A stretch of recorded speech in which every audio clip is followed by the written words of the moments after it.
जेथे वैष्णवांचा वास, धन्य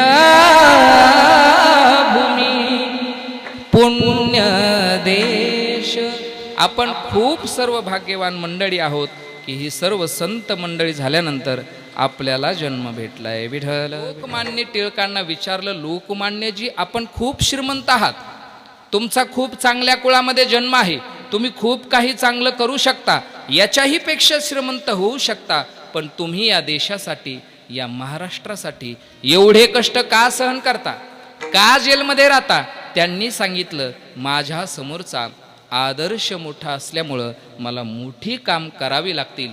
विचारलं त्यांना, कोण आहे तुमच्या डोळ्यासमोरचा आदर्श? तर ते म्हणतात, राजाधिराज शिवछत्रपती शिवाजी महाराज हे माझे आदर्श आहेत. तुम्हाला जर मोठं काम करण्याची इच्छा असेल, चांगलं काम करण्याची इच्छा असेल, मोठं बनण्याची इच्छा असेल, तर आदर्श सुद्धा मोठा ठेवावा लागेल. विठ्ठल विठ्ठल.